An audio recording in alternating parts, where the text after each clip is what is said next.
Welcome to the Good Life EDU podcast presented by the Nebraska ESU Coordinating Council. I'm your host, Andrew Easton. Thanks for joining us as we discuss the latest in digital learning across Nebraska and around the country.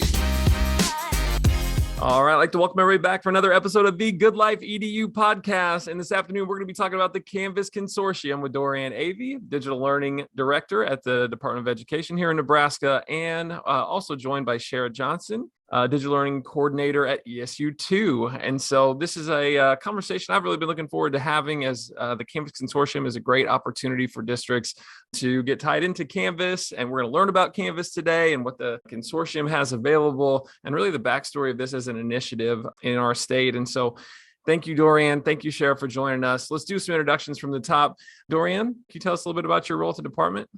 Yeah, so as the Digital Learning Director, I obviously work with the Canvas initiative, the consortium, and our professional development site.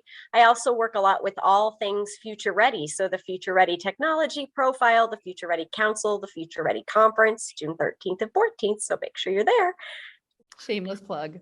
Yes. Yeah, I love that. And that's a great event as well. And, Dorianne wears a lot of hats at the department for sure. And I always appreciate when we have an opportunity to chat about the things that she's doing with digital learning here in Nebraska. And Shara joining us again for maybe the third podcast or so that we've done. I can't remember how many up to this point in time, but we've certainly covered Canvas in the past. And for the people, though, that are not familiar with your work, give us a little bit of your backstory. Yeah, so I am at ESU2 out of Fremont, Nebraska. I've been kind of done a little bit of everything, PD, blended, Canvas. I'm the Quiz Bowl sponsor, but since the pandemic really hit, we kind of have switched gears a little bit, and I've been more centralized and focused on Canvas. So been working at the Canvas Consortium. My job is to support schools across the state, whether that's supporting them via, answering emails or connecting one-on-one, doing coaching, training. I also have a couple of people that work with me to do that. So we travel a lot. We get to visit with teachers, work with teachers, and try to figure out how Canvas works best for them. Well, and so I think we got to start off with that initial question of, because I was on Canva earlier, which is not Canvas, which is worth pointing out to people. So what is Canvas? So Canvas is Canvas-tastic. Okay, so that was one of my teachers in Wahoo who came up with that word. I love it. He always says, have a Canvas-tastic day. And Canvas is really just a platform that allows teaching and learning to happen. So I always tell people it is a hub that not only allows you to access resources or provide resources, it also allows you to communicate back and forth with your teachers and your students. And really, truly, one of my favorite things about it is allows you to provide feedback. All of this helps to make learning personal for kids. And I get really jazzed about it just because I've seen it in my own personal life with my own children.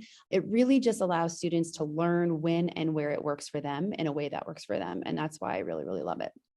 All right. And for some of us, if we go way back, so this would be kind of like Blackboard was at one point in time, except this Moodle, except just this Cadillac souped up version that has all of the latest and greatest tech tools, integrations, and we'll just say bells and whistles, whatever falls into that category. And so if you're not familiar with Canvas, maybe that gives you a point of reference.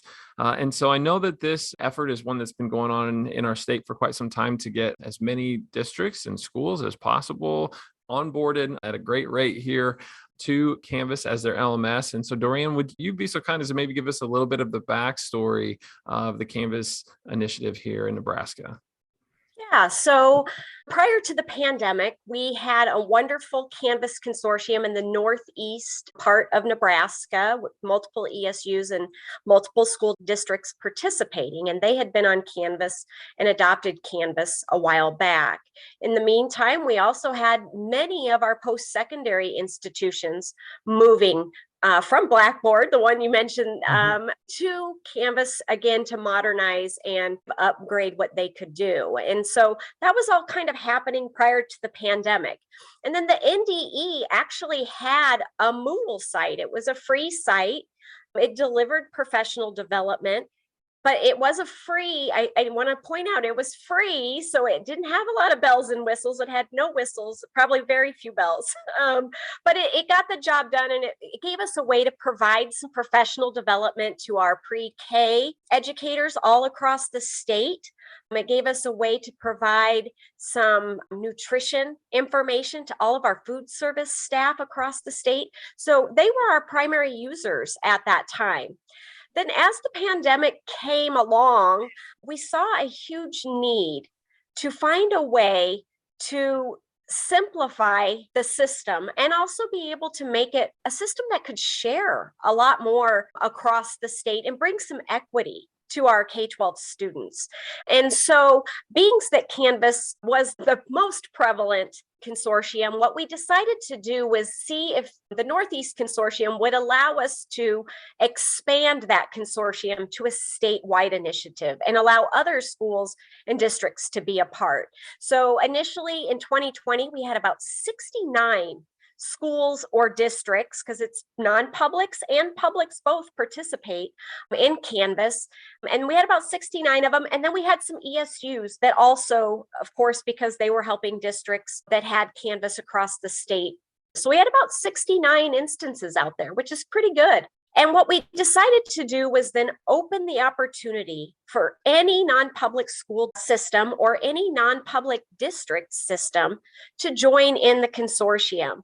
And to entice folks to do that, we kind of made a bargain deal with them. We're giving free implementation, which comes at a fairly high cost, $8,000 to about $40,000, depending on school size right now.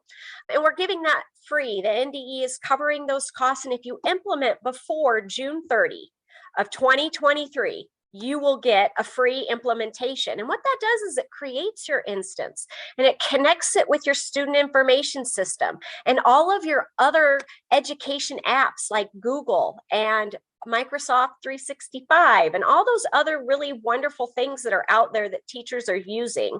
And it brings it all together in one place. And then we have other features that we entice with, but free implementation and a very low seat cost, which is also shared with the NDE, are kind of the two biggest things to try to entice districts to get on board with purchasing the Canvas learning management system. Well, I got to say, and to maybe kind of harken back to where you started with some of that too, as a parent of two young kiddos that were learning at home for several months, it is impressive what an LMS like Canvas has the ability to do, because my recollection of these types of LMSs from my own education was this like digital pinup board where you maybe put a couple of assignments, and if there's the capacity to do a quiz, that's kind of cool. We're now, and I heard it in your explanation there, even something like Google Classroom, that if a teacher is in the habit of using that, can still be integrated into Canvas and bring some of those things over. And it really creates the opportunity for learning modules and to develop entire learning experiences online.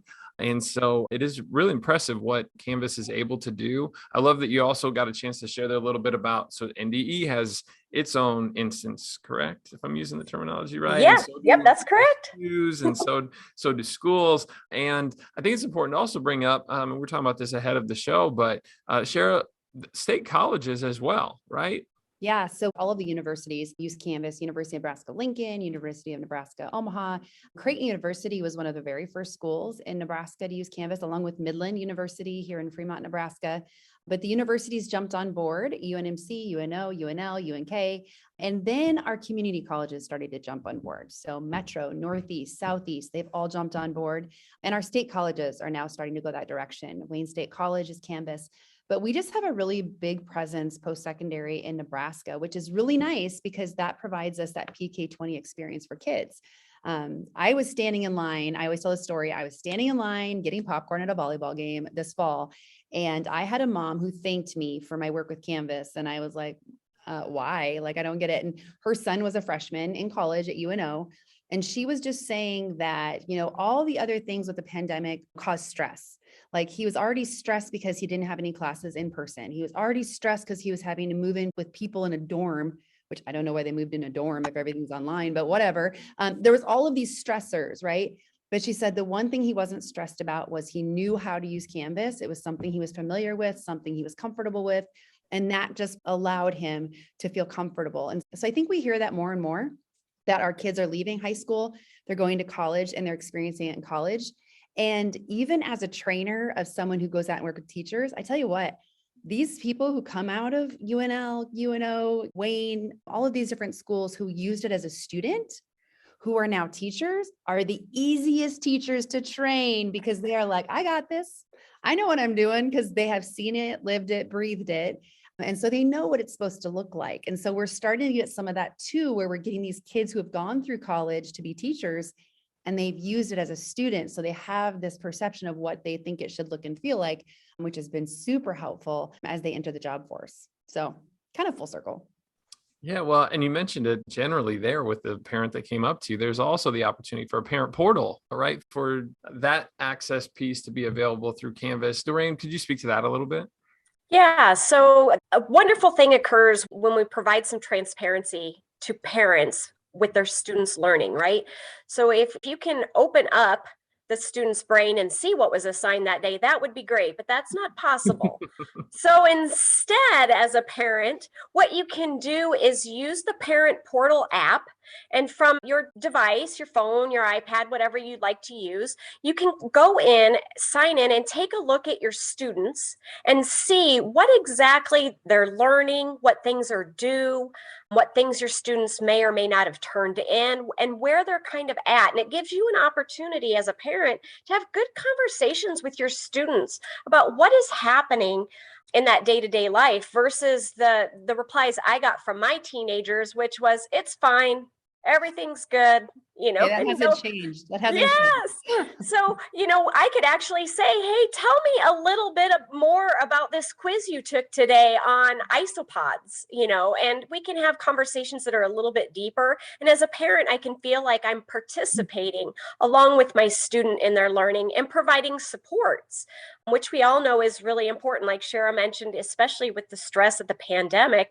having parents support students during that time was really, really important. And the Canvas system being deployed statewide will give us that opportunity for many, many years to come. One thing to note about the parent portal, sorry, since we're talking about it, the app is called Canvas Parent, but it is turned on by institution. So if parents are listening, like, well, I didn't know that they had that. It is turned on at the administrative level. So for example, like Oakland Craig, where my kids go to school, it's turned on. I can sign up for an account. I can look at my student stuff, but some of the schools I work with have decided not to turn that on yet. So it just depends school by school. And where they're at probably is a big, if it's brand new and you're still putting things in, there's probably not a lot to look at to add that extra feature yet. Well, I can hear in what you're sharing here that there is a real benefit to this being widespread in its usage. And I know the Canvas Consortium has been dedicated to that. So can we kind of speak to that consortium group, its history and kind of its purpose here in our state? Yeah, so actually ESU 1, ESU 2, 7, and 8, our schools have kind of been using Canvas for quite some time. It's been like, I want to say 8 years or more. And so when the state decided to do a statewide purchase, we kind of merged it with our efforts that we were already doing in this part of the state. But some great things have emerged from the consortium. Some of the things like Duran had mentioned is that NDE is going to pay for that implementation fee. There's a low seat price, but there's a lot of other things that you gain from being a part of the consortium. One of those things is access to tier 1 support at Canvas. Canvas has different support packages, and the creme de la creme is the tier 1 support, which essentially means you can call 24 hours a day, 7 days a week.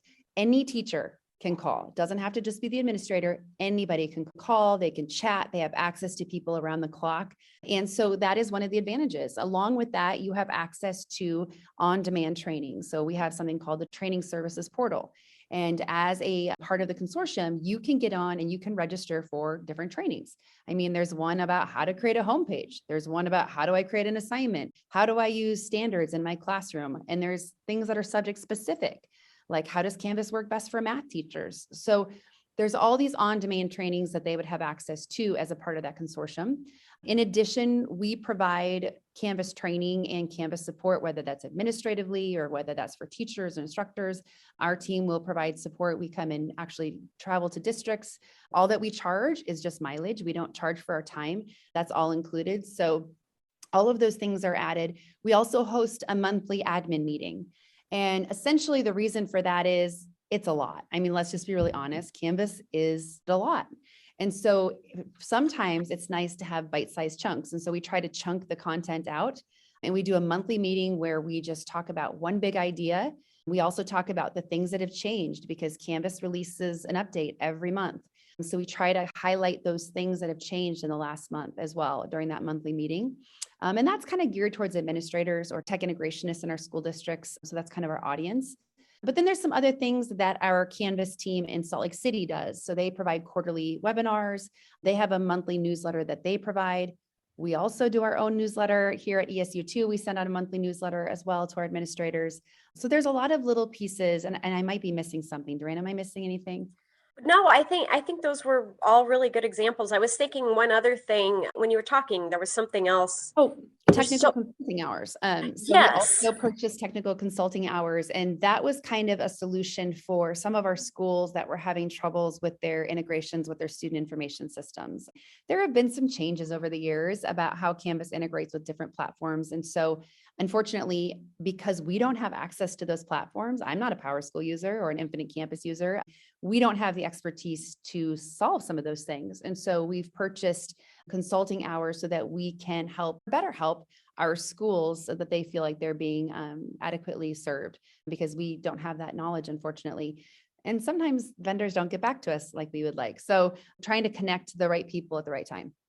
Yeah. And I would say, to give Shara and her team some props, we also offered that Virtual Leadership Institute to our newer districts, and we'll offer it again this summer, which is a great time for a leadership team to come together and make a plan for how to roll out Canvas in their district. Because like Shara said, there's a lot, but you don't have to start with everything. Having a good plan and kind of starting with some basics and moving forward from that point, I think, is a much better idea. And it really gives time in the summer for leaders to come together and really have some conversations about what do they really want to see from their Canvas rollout. And really, it is all about leadership. I'm just going to say, I'm in a lot of buildings with a lot of teachers, and you can tell when there's a leadership presence or administrative presence that's really made it a priority. And you can tell that they're all kind of on the same track, going the same trajectory. So I think leadership is really important. Wow. It's impressive to hear how robust these services and supports are, that it's not just, hey, we're going to make sure that you've got access and feel free to call us when it's convenient for us, right? Like instead it's 24/7 service for anybody, like teachers, as you were mentioning, all the way through to our building level leaders and the trainings and the on-site. I realize I'm kind of recapping and restating things that have already been said, but there's so much there that it's worth kind of parceling some of those things back out again and just acknowledging how incredible that tier one support truly is. So now I got to ask Dorian, how are we doing in terms of districts signing on for this, right? So you said there were 69 districts prior to the pandemic. And so where are we at now? Can you kind of give us a current state of Canvas in Nebraska? Yeah, so we currently have 145 instances in Nebraska. That includes all but 3 ESUs, the NDE and the ESUCC. It includes publics and non-publics as well. And that's actually the count as of the end of the year, so December 31 of 2021. But we've even had some schools come on board since then, which is really great. So we're growing all of the time. And so now we're even above that 145 number that we had at the end of the year. Wow, to over double where you started about 2 years ago is pretty impressive. Yeah, I've been really proud of our schools and districts taking that challenge in a pandemic, right? So it's a great tool, and they were up for that challenge. And it says a lot about how much our districts and schools care about making things work well for families and students across our state. Yeah, and with that, if someone is listening in and they find themselves going, well, we don't have Canvas in our district, whether that's a building leader or a teacher or a parent for that matter, where would be a place to get more information and start those conversations?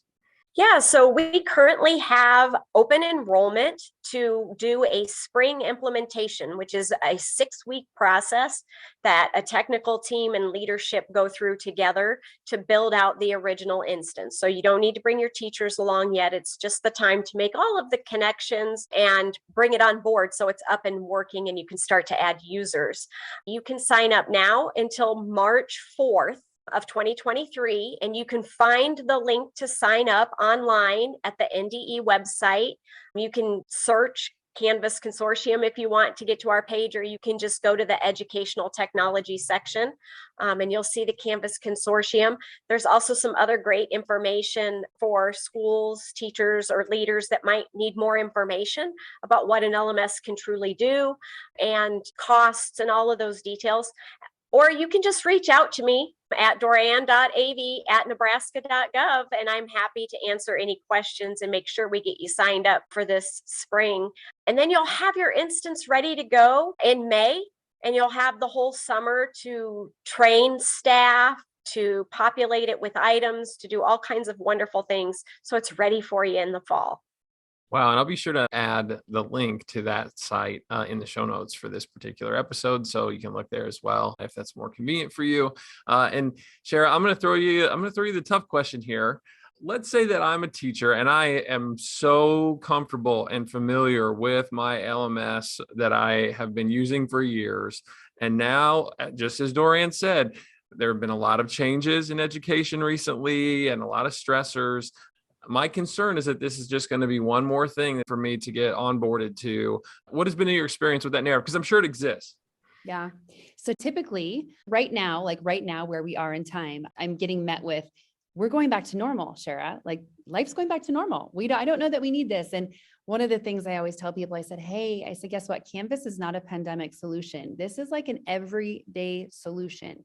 This is something that you can use every day with kids. And it is so intuitive. And what I often find is that when I am teaching teachers that have never used it before, I like to throw them in as a student to get them in to see what it feels and looks like.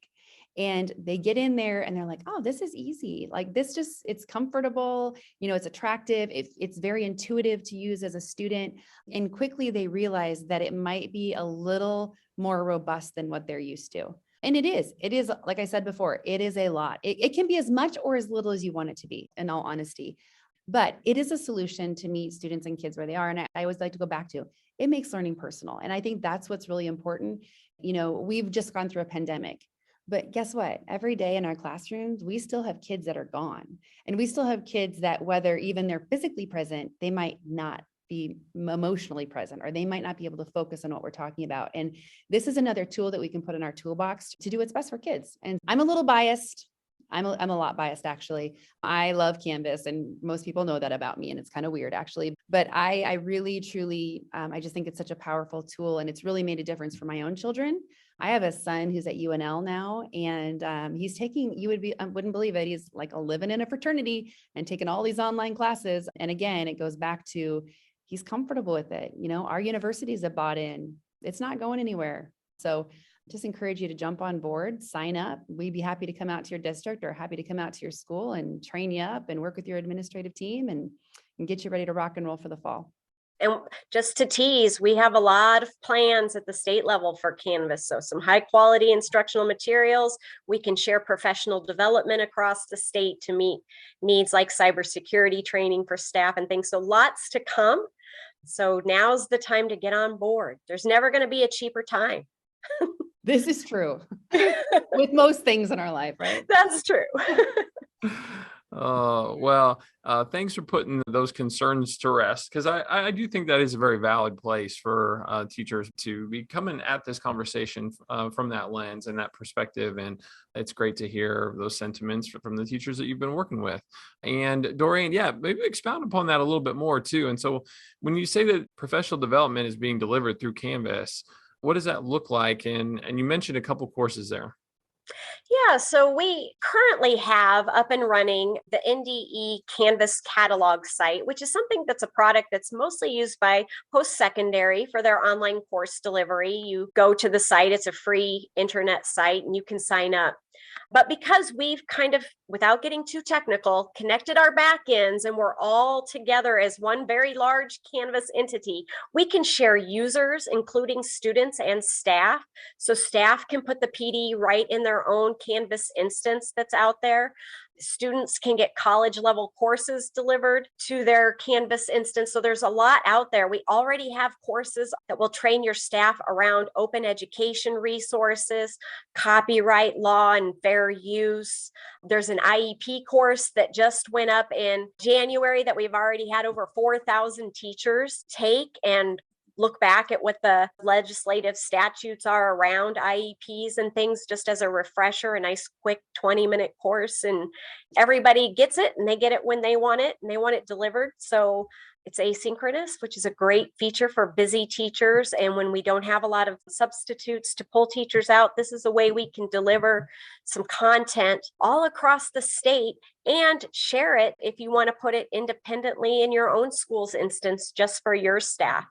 So lots of things that we can do and start to share to help support everyone across the state and one another, so that teaching doesn't feel quite so heavy the next time you need to build a PD course really quickly. It may already exist and you can just take it and tweak it and make it your own.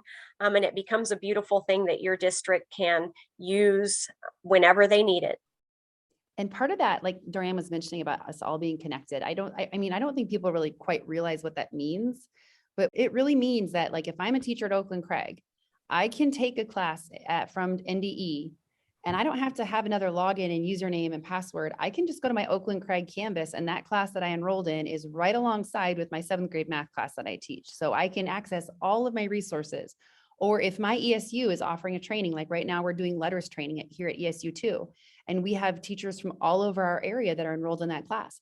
They don't have to come to ESU2's Canvas. They just go to their own school's Canvas. It's right where the classes they're teaching live. So they're only having to access one place. So again, we're creating that ecosystem where not only are they teaching things, but they're learning things in the same place. And so having that, Duran did a really great job of getting all of that stuff connected and making sure that all of the right connections were put in place so that we can really not like have to double our efforts. We are really trying to streamline it so that it's just easy. And like we said, back to that ecosystem, kind of a one-stop shop.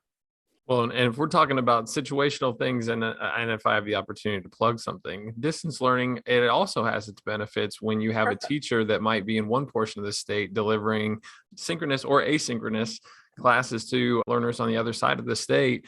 It is easy now for them to be able to log in and for that teacher to get materials and resources to those students and for them to submit those assignments so that those teachers can have access to grade those fluently and in a timely fashion. And so, there's just so many places in which this is going to have its benefit as this initiative grows across our state. So with that being said, last question, what am I not asking that we absolutely need to know about Canvas in what little time we have left? I think the biggest thing is you have this spring to get enrolled, and you can also enroll later. You have another year. So remember that date, June 30, 2023. You want to make sure that you've signed up and implemented by then so that we can get you on board and get you access to all of these wonderful things we've talked about today.